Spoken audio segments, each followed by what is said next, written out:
Pusat Pemeriksaan Woodlands bakal dipeluaskan 5 kali ganda berbanding saiznya sekarang. Demikian kemas kini terbaru pihak berkuasa yang menambah bahawa kawasan yang dibangunkan semula itu akan mula beroperasi secara progresif pada 2028 nanti. Langkah ini diambil bagi mengatasi kesesakan di pintu sempadan. Dianggarkan sekitar 400,000 orang akan keluar masuk sempadan Woodlands setiap hari menjelang 2050. Ini antara sempadan paling sibuk di dunia dan apabila tiba musim cuti seperti Tahun Baru Cina, ia akan lebih sesak lagi. Sekarang ini sekitar 300,000 orang menggunakan laluan ini setiap hari, iaitu 70,000 lebih ramai berbanding pada tahun 2000. Despite various measures put in place to reduce traffic congestion, we are still limited and constrained by existing space and infrastructure. Hence, there is a need to redevelop Woodlands Checkpoint, and we intend to do so over the next 10 to 15 years in phases.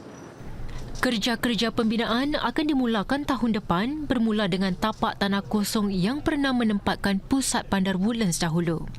Di bawah fasa pertama, 78 lorong kereta akan dibina sekaligus meningkatkan kapasiti pelepasan dengan sebanyak 95%. Lorong ini boleh diubah menjadi lebih 150 lorong motosikal pada waktu sibuk.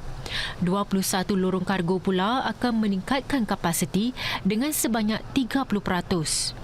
Expressway Bukit Timah juga akan diperluaskan di bawah fasa pertama ini. Kenderaan yang keluar dari pusat pemeriksaan pula boleh terus ke Expressway.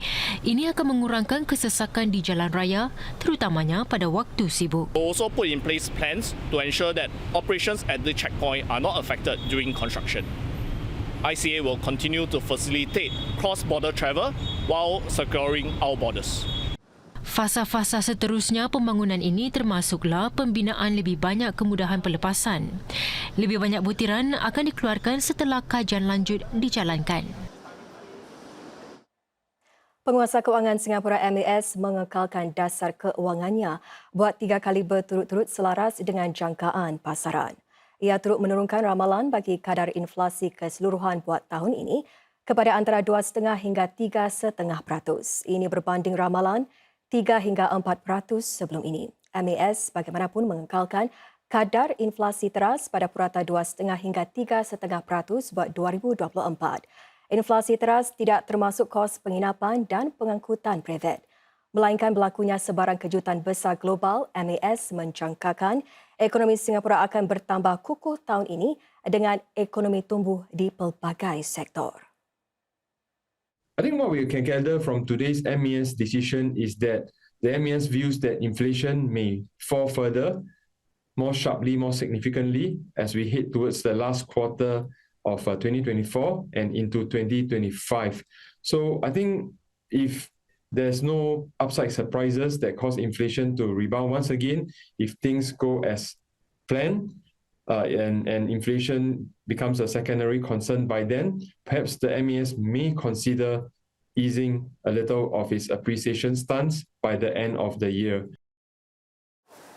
Encik Eng berkata dasar MAS meningkatkan nilai dolar Singapura berbanding sebilangan mata wang lain akan membantu mengurangkan inflasi barangan import. Misalnya, dolar Singapura yang lebih kukuh akan membantu mengurangkan harga makanan yang diimport dari negara seperti China dan Malaysia.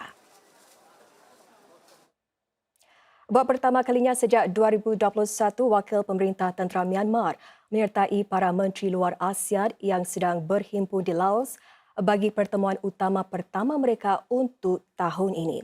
ASEAN menegaskan bahawa Menteri Luar Myanmar dan ketua tenteranya tidak akan diundang menyertai mesyuaratnya. Namun ia membenarkan wakil bukan politik menghadirinya. Mesyuarat ini merupakan pertemuan pertama para Menteri ASEAN di mana Laos bertindak sebagai pengerusi blok serantau ini.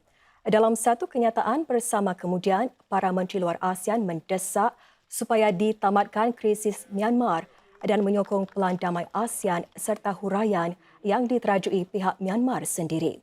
Kenyataan itu juga menyeru supaya dihentikan serangan di Myanmar bagi membolehkan bantuan kemanusiaan dikirimkan. Merujuk kepada isu Laut Cina Selatan pula, blok serantau itu mendesak supaya satu keadaan kondusif diwujudkan demi melanjutkan rundingan ke arah kod tata laku antara ASEAN dengan China.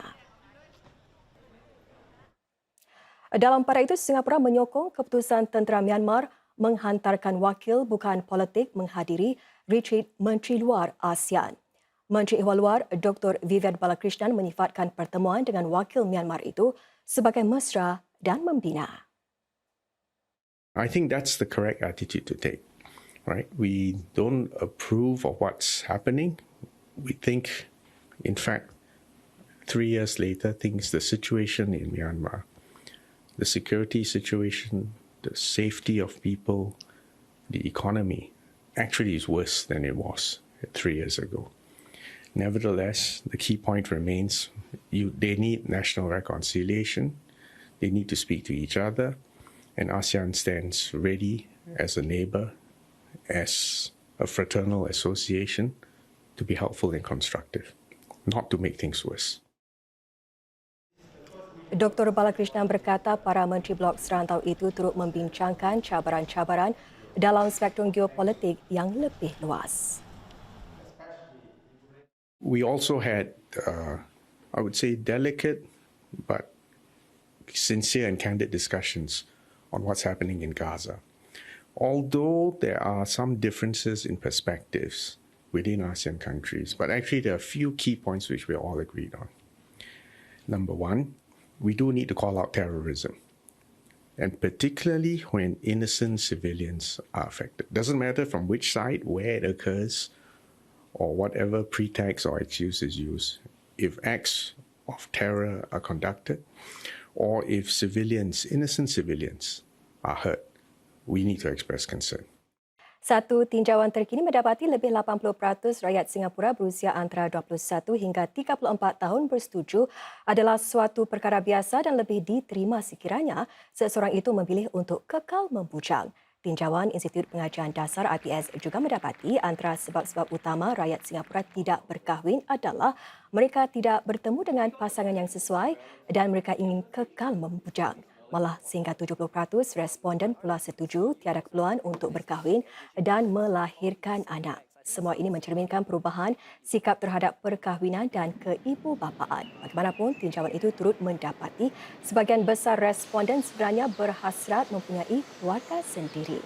Hampir 7 daripada 10 responden bujang mencangkakan diri mereka berkahwin pada masa akan datang dan mempunyai anak. Dalam aspek lain, tinjauan IPS itu juga mendapati lebih 50% orang muda antara 21 hingga 34 tahun berasa cemas untuk berbual dengan orang lain secara bersemuka dan sebaliknya lebih suka berkomunikasi secara online. Dapatan ini menunjukkan golongan muda lebih berkemungkinan mengalami pemencilan sosial dan menyendiri, bukan sesuatu isu yang di kalangan warga emas saja.